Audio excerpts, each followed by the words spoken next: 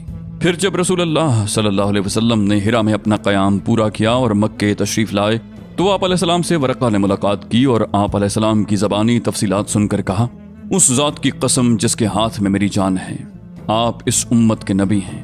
آپ کے پاس وہی ناموس اکبر آیا ہے جو موسیٰ علیہ السلام کے پاس آیا تھا۔ رہی یہ بات کہ وہی کتنے دنوں تک بند رہی، تو اس سلسلے میں ابن سعد نے ابن عباس رضی اللہ عنہ سے ایک روایت نقل کی ہے جس کا مفہوم یہ ہے کہ یہ بندش چند دنوں کے لیے تھی، اور سارے پہلوؤں پر نظر ڈالنے کے بعد یہی بات راجع یعنی یقینی معلوم ہوتی ہے، اور یہ جو مشہور ہے کہ وہی کی بندش 3 سال یا 2.5 سال تک رہی، تو یہ قطعاً صحیح نہیں۔ وہی کی اس بندش میں رسول اللہ صلی اللہ علیہ وسلم حزین اور غمگین رہے اور آپ پر حیرت و استجاب طاری رہا۔ چنانچہ صحیح بخاری کتاب التعبیر کی روایت ہے کہ وہی بند ہو گئی، جس سے رسول اللہ صلی اللہ علیہ وسلم اس قدر غمگین ہو گئے کہ کئی بار بلند و بالا پہاڑ کی چوٹیوں پر تشریف لے گئے کہ وہاں سے لڑک جائیں، لیکن جب کسی پہاڑی کی چوٹی پر پہنچتے کہ آپ اپنے آپ کو لڑکا لیں تو حضرت جبریل علیہ السلام نمودار ہوتے اور فرماتے، اے محمد، آپ اللہ کے رسول برحق ہیں، اور اس کی وجہ سے آپ علیہ السلام کا اضطراب تھم جاتا، نفس کو قرار آ جاتا اور آپ واپس آ جاتے۔ پھر جب آپ علیہ السلام پر وحی کی بندش طول پکڑ جاتی تو آپ پھر اسی جیسے کام کے لیے نکلتے، لیکن جب پہاڑ کی چوٹی پر پہنچتے تو حضرت جبریل علیہ السلام نمودار ہو کر پھر وہی بات دہراتے۔ حافظ ابن حجر فرماتے ہیں کہ یہ یعنی وحی کی چند روزہ بندش اس لیے تھی تاکہ آپ علیہ السلام پر جو خوف طاری ہو گیا تھا وہ رخصت ہو جائے اور دوبارہ وحی کی آمد کا شوق اور انتظار پیدا ہو جائے۔ چنانچہ جب حیرت کے سائے سکڑ گئے، حقیقت کے نقوش پختہ ہو گئے اور نبی صلی اللہ علیہ وسلم کو یقینی طور پر معلوم ہو گیا کہ آپ علیہ السلام خدائے بزرگ و برتر کے نبی ہو چکے ہیں، اور آپ علیہ السلام کے پاس جو شخص آیا تھا وہ وحی کا سفیر اور آسمانی خبر کا ناقل ہے، تو اس طرح وحی کے لیے آپ علیہ السلام کا شوق اور انتظار اس بات کا ضامن ہو گیا کہ آئندہ وحی کی آمد پر آپ علیہ السلام ثابت قدم رہیں گے اور اس بوجھ کو اٹھا لیں گے۔ تو حضرت جبریل علیہ السلام دوبارہ تشریف لائے۔ صحیح بخاری میں حضرت جابر بن عبداللہ رضی اللہ عنہ سے مروی ہے کہ انہوں نے رسول اللہ صلی اللہ علیہ وسلم کی زبانی بندش وحی کا واقعہ سنا۔ آپ علیہ السلام فرما رہے تھے، میں چلا جا رہا تھا کہ مجھے اچانک آسمان سے ایک آواز سنائی دی۔ میں نے آسمان کی طرف نگاہ اٹھائی تو کیا دیکھتا ہوں کہ وہی فرشتہ جو میرے پاس ہرا میں آیا تھا آسمان و زمین کے درمیان ایک کرسی پر بیٹھا ہے۔ میں اس سے خوفزدہ ہو کر زمین کی طرف جا جھکا۔ پھر میں نے اپنے اہل خانہ کے پاس آ کر کہا، مجھے چادر اوڑھا دو۔ انہوں نے مجھے چادر اوڑھا دی۔ اس کے بعد اللہ تعالیٰ نے یا ایہا المدثر والرجز فاہجر تک نازل فرمائی، اور پھر نزول وحی میں گرمی آ گئی اور وہ پیا پے نازل ہونے لگی۔ وحی کی اقسام۔ اب ہم سلسلہ بیان سے ذرا ہٹ کر یعنی رسالت و نبوت کی حیات مبارکہ کی تفصیلات شروع کرنے سے پہلے وحی کی اقسام کا ذکر کر دینا چاہتے ہیں، کیونکہ یہ رسالت کا مصدر اور دعوت کی کمک ہے۔ علامہ ابن قیم نے وحی کے حسب ذیل مراتب ذکر کیے ہیں۔ نمبر 1، سچا خواب۔ اس سے نبی صلی اللہ علیہ وسلم کے پاس وحی کی ابتدا ہوئی۔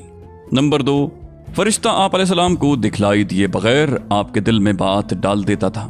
مثلا نبی صلی اللہ علیہ وسلم کا ارشاد ہے، روح القدس نے میرے دل میں یہ بات پھونکی کہ کوئی نفس مر نہیں سکتا یہاں تک کہ اپنا رزق پورا حاصل کر لیں، بس اللہ سے ڈرو اور طلب میں اچھائی اختیار کرو، اور رزق کی تاخیر تمہیں اس بات پر آمادہ نہ کرے کہ تم اسے اللہ کی معصیت کے ذریعے تلاش کرو، کیونکہ اللہ کے پاس جو کچھ ہے وہ اس کی اطاعت کے بغیر حاصل نہیں کیا جا سکتا۔ نمبر 3، فرشتہ نبی صلی اللہ علیہ وسلم کے لیے آدمی کی شکل اختیار کر کے آپ علیہ السلام کو مخاطب کرتا، پھر جو کچھ وہ کہتا اسے آپ علیہ السلام یاد کر لیتے۔ اس صورت میں کبھی کبھار صحابہ بھی فرشتے کو دیکھتے تھے۔ نمبر 4، آپ علیہ السلام کے پاس وہی گھنٹی کے ٹنٹنانے کی طرح آتی تھی۔ وہی کی یہ سب سے سخت صورت ہوتی تھی۔ اس صورت میں فرشتہ آپ صلی اللہ علیہ وسلم سے ملتا تھا اور وہی آتی تھی تو سخت جاڑے کے زمانے میں بھی آپ علیہ السلام کی پیشانی سے پسینہ پھوٹ پڑتا۔ آپ اونٹنی پر سوار ہوتے تو وہ زمین پر بیٹھ جاتی۔ ایک بار اس طرح وہی آئی کہ آپ علیہ السلام کی ران حضرت زید بن ثابت رضی اللہ عنہ کی ران پر تھی۔ ان پر اس قدر گراں بار ہوئی کہ معلوم ہوتا تھا کہ ران کچل جائے گی۔ نمبر 5، آپ صلی اللہ علیہ وسلم فرشتے کو اس کی اصلی اور پیدائشی شکل میں دیکھتے تھے، اور اسی حالت میں وہ اللہ تعالیٰ کی حسب مشیت آپ صلی اللہ علیہ وسلم کی طرف وحی کرتا تھا۔ یہ صورت آپ صلی اللہ علیہ وسلم کے ساتھ 2 مرتبہ پیش آئی، جس کا ذکر اللہ تعالیٰ نے سورہ نجم میں کیا ہے۔ نمبر 6، وہ وحی جو آپ صلی اللہ علیہ وسلم پر معراج کی رات نماز کی فرضیت وغیرہ کے سلسلے میں اللہ تعالیٰ نے اس وقت نازل فرمائی جب آپ صلی اللہ علیہ وسلم آسمانوں کے اوپر تھے۔ نمبر 7، فرشتے کے واسطے کے بغیر اللہ تعالیٰ کی آپ صلی اللہ علیہ وسلم سے حجاب میں رہ کر براہ راست گفتگو، جیسے اللہ تعالیٰ نے موسیٰ علیہ السلام سے گفتگو فرمائی تھی۔ وحی کی یہ صورت موسیٰ علیہ السلام کے لیے نص قرآنی سے قطعی طور پر ثابت ہے، لیکن نبی صلی اللہ علیہ وسلم کے لیے اس کا ثبوت قرآن کی بجائے معراج کی حدیث میں ہے۔ بعض لوگوں نے ایک 8ویں شکل کا بھی اضافہ کیا ہے، یعنی اللہ تعالیٰ رو در رو بغیر حجاب کے گفتگو کریں، لیکن یہ ایسی صورت ہے جس کے بارے میں سلف سے لے کر خلف تک اختلاف چلا آیا ہے۔